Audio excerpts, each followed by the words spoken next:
ایک اس میں استثناء ہے، اس کو پیش نظر رکھنا چاہیے۔ ہومیوپیتھ کہتے ہیں اکانومی اتنی ہونی چاہیے کہ جس کے نتیجے میں مقابلہ ہو سکے۔ اگر اکانومی کمزور ہے اور حملہ امیر ملک کی طرف سے ہے مثلا، تو آپ بوڑھے بچے عورتیں سب لڑا دیں گے، سب مر جائیں گے، اور صحیح ہم جواب دے رہے ہوں گے، صحیح سمت میں دے رہے ہوں گے، صحیح ہتھیار استعمال کر رہے ہوں گے، جیتیں گے نہیں، کیونکہ حملہ زیادہ سخت ہے اور جسم کے اندر جو اس کی توانائی کی کیفیت ہے وہ اتنی کمزور پڑ چکی ہے کہ وہ مقابلہ نہیں کر سکتا۔ اسی لیے جو زیادہ تجربہ کار اور ذہین ہومیوپیتھ ہیں وہ عام ہومیوپیتھس کو ڈراتے ہیں کہ خدا کے لیے اونچی طاقتیں بے دھڑک استعمال نہ کیا کرو، کیونکہ اگر 1,00,000 طاقت میں ایک مریض کو ایک حکم دیا جائے تو اور وہ صحیح تشخیص ہو، یہاں غلط تشخیص نقصان نہیں پہنچائے گی، صحیح تشخیص نقصان پہنچائے گی۔ طاقت کا غلط استعمال ہو گیا ہے، اونچی طاقت میں اس نے جسم کو حکم دے دیا ہے کہ تم سل کے مریض ہو، تمہارے پھیپھڑے گلے ہوئے ہیں جگہ جگہ سے، اور یہ ہیں علامتیں اس بیماری کی، اس لیے اے جسم مقابل پر حملہ کرو اور جوابی کارروائی کرو۔ اور حالت اتنی غیر ہو چکی ہے کہ وہ جو جس طرح گلا ہوا کپڑا ہے ایک طرف سے سیئیں تو ساتھ سے اکھڑ جائے گا، اس طرح پھیپھڑوں کا حال ہو چکا ہے۔ وہ آرڈر دیں گے تو ایک کسی ہومیوپیتھ نے اپنا تجربہ بتایا ہے کہ وہ مریض جو ہو سکتا ہے آہستہ آہستہ دودھ وودھ پلا کر کئی مہینے یا سال بھی چلایا جا سکتا ہو، وہ ایک ہی رات میں بلیڈنگ سے ختم ہو جائے گا۔ اس کے پھیپھڑے اتنا سخت رد عمل دکھائیں گے کہ خون کی 2-4 الٹیاں آئیں گی اور مریض ہاتھ سے جاتا رہے گا۔ بس دوا درست تھی، پیغام درست تھا، لیکن اکانومی کافی نہیں تھی۔ ایسی صورت میں اکانومی بلڈ کرنا ضروری ہے، اور شروع میں ایسے ٹونک دینے چاہیے جس سے مرض ٹھیک نہ ہو بلکہ پیلیٹ ہو۔ اس لیے یہ نام بھی آپ کو انگریزی کتابوں میں ملے گا، پیلیشن۔ کیور کے مقابل پر پیلیشن ہے۔ پیلیشن ایسے عمل کو کہتے ہیں کہ مرض کی شدت میں کمی آ جاتی ہے، قابل برداشت ہو جاتا ہے، مریض کی تکلیف اور بے چینی میں کسی حد تک افاقہ ہوتا ہے، مگر مقابلہ نہیں ہوتا پورا۔ جب اس کو آپ بلڈ کر لیتے ہیں، اس کی اکانومی آپ دیکھتے ہیں طاقتور ہو گیا، پھر وہ جوابی حملہ کریں بے شک۔ اور اگر مرض اتنا نہ بڑا ہو جتنا میں نے بتایا مثلا سیلی، تو بعض دوائیں ہیں ہومیوپیتھ کی جو حیرت انگیز اثر دکھاتی ہیں اور سمجھ نہیں آتی کہ کیسے ہو گیا۔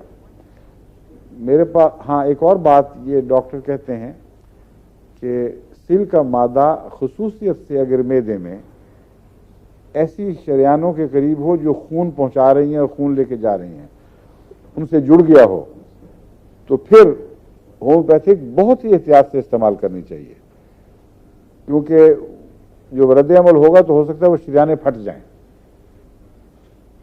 میرے پاس ایک دفعہ ربوہ کی بات ہے، ایک مریض آیا جس کو ماہر ڈاکٹروں نے بتایا کہ تمہارے پھیپھڑے میں سوراخ ہیں، کیویٹیز کہتے ہیں، اور یہ سل کی وجہ سے ہو گئی ہیں، لیکن ایکس رے وغیرہ سے پتہ چلا کہ وہ کیویٹیز کسی ایسی جگہ نہیں ہیں کہ اگر ان کو علاج کی کوشش کی جائے ہومیوپیتھیکلی تو وہ رگیں پھٹنے کا خطرہ ہو۔ اور علامتیں ایسی دوا کی تھی جو عموماً سل میں استعمال نہیں ہوتی، اور وہ ہے مرکسول۔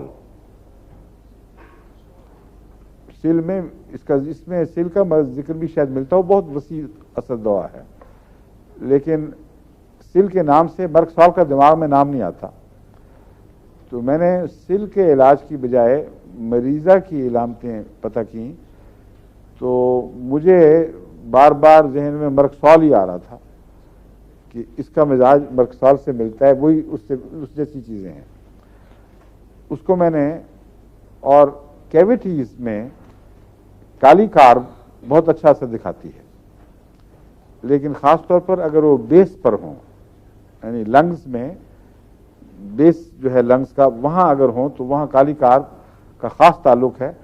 اس لیے ایسی پرانی کھانسیاں جن میں عام طور پر بلغم نیچے بیٹھا ہوتا ہے اور نیچے ہی سوزش ہوتی ہے وہاں کالی کار زیادہ کام دکھاتی ہے. چنانچہ میں نے اس کو مرک سال دی اور کالی کار روزانہ 2-3 دفعہ کھانے کے لیے کہا اور باقی فکر تھا دعا بھی کی اللہ فضل کرے. چنانچہ چند مہینے کے علاج کے بعد وہ مریضہ اس حد تک شفا یاب ہو گئی کہ بڑی جرأت کے ساتھ ہاسپٹل دوبارہ گئی, اسی ڈاکٹر کو دکھایا. جو تعجب کی بات تھی یہ تھی کہ چند مہینے کے اندر اندر کیوٹیز بھر گئی تھیں اور اس نے دوبارہ ایکس رے لیے اور مجھے مریضہ نے آ کے بتایا کہ اتنا تعجب ہوا اس کو کہ بار بار کہتا تھا کہ کیسے ہو سکتا ہے کہ میرے علم میں نہیں ایسا واقعہ ہوا کہ کیوٹیز اتنی جلدی بھر جائیں خود بخود اور ٹھیک ہو جائیں. کہتا ہے ایکس ریز میں کہیں کیوٹیز کا نشان نہیں ہے. لیکن ایلوپیتھک بھی مانتے ہیں اور ہومیوپیتھی اس بات پہ متفق ہیں کہ سل کا جو دائرہ اثر ہے وہ وقت کے لحاظ سے تقریباً 2 سال تک پھیلا ہوتا ہے. اس لیے اس کا علاج اگر اچھا اثر دکھا بھی دے تو جلد بند نہیں کرنا چاہیے, مسلسل جاری رکھنا چاہیے خواہ بظاہر مریض کو ضرورت ہو یا نہ ہو. 2 سال تک آپ علاج کریں, پھر علاج چھوڑیں گے تو اللہ کے فضل سے جو شفا ہے وہ مستقل طور پر اسٹیبلش ہو چکی ہوگی, یعنی جسم کے اوپر اس شفا کا قبضہ ہو چکا ہوگا. جلدی چھوڑ دیں گے اور ریلیپس ہو جائے گا تو پھر وہ دوائیں کام نہیں کریں گی. یہ بھی میرا تجربہ ہے. مجھے کئی دفعہ یعنی بعض دفعہ کرتی ہیں لیکن بعض دفعہ بالکل نہیں کرتی. اس پر میں نے سوچا کہ کیا وجہ ہے, آخر وہی دوائیں کیوں کام نہیں کرتی, خصوصاً گہری بیماریوں میں.